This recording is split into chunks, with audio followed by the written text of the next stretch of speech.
So ito po yung tinatawag namin na Taytay area. So most ng mga students dito po sila tumatambay kapag tapos na yung klase nila. So dyan din po banda ang College of Natural Sciences and Mathematics. So on my right naman po, papunta tayo sa buildings ng CSSH. So ang pinakamalapit po, yung SSB na po yan.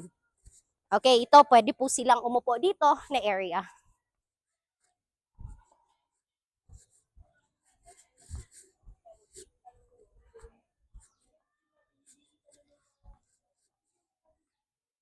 So dito naman ang pathway papunta ng other buildings ng CSSH. We have the Dream Building at yung isa po is yung Emily Marahumsar Building. Tara, samahan niyo po ako.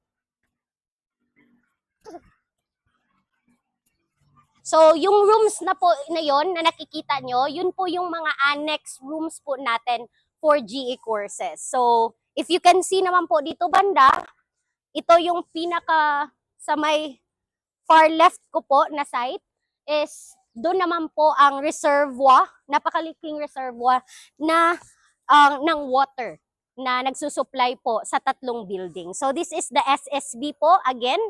This is the Emily Marahumsar Building and that is the Dream Building. So papunta na po tayo ngayon sa Emily Marahumsar Building. This is the third building of the College of Social Sciences and Humanities. Yes po, marami kaming building kasi service college din po kami. Okay?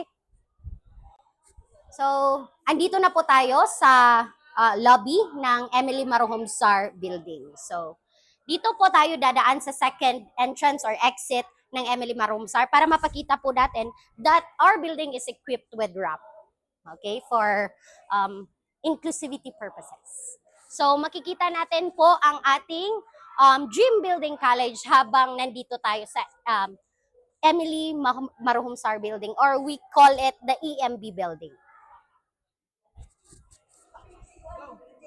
Okay, so welcome to the Emily Marahumsar Building. So dito pa lang no, solved na tayo sa view natin kasi meron pong sariling golf course ang Mindanao State University. So para mag-isip-isip ka, andito po yung aming golf area.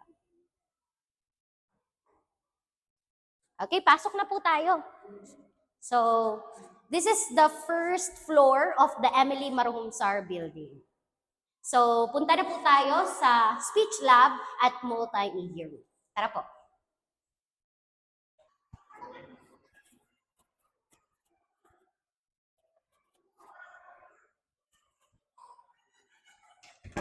So, welcome po to media room. This is the room 1 of Emily Marahumsar Building, speech laboratory or media room. Tara, pasok tayo. Okay, pagpasok po ninyo, agad nyo po makikita yung ating speech laboratory equipments. In here po, dito po ang teacher nakaupo at saka ito po yung ating mga areas, individual areas ng mga students sa kanilang speech lab if may activities po silang nagagawin. Okay? So ito po yung area. So naka-equip na po ito ng mga necessary equipments for speech laboratory. Okay? Well ventilated din po tayo. So ito naman po ang stair papunta ng Dream Building. Galing po tayo kanina sa Emily Marahumsar Building. Tara, samahan niyo ako.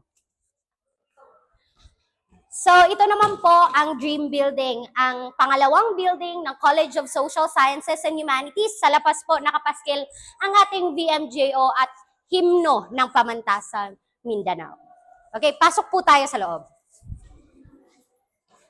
Okay, andito po yung ating information boards as to the MSU Main Campus Academic Calendar para po makita.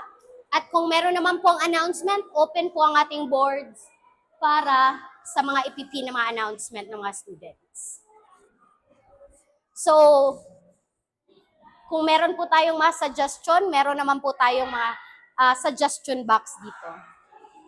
So ngayon po, paakyat na naman tayo sa second floor ng Dream Building. Lahat po ng buildings ng CSSH, yung tatlong building po, meron po silang second floor.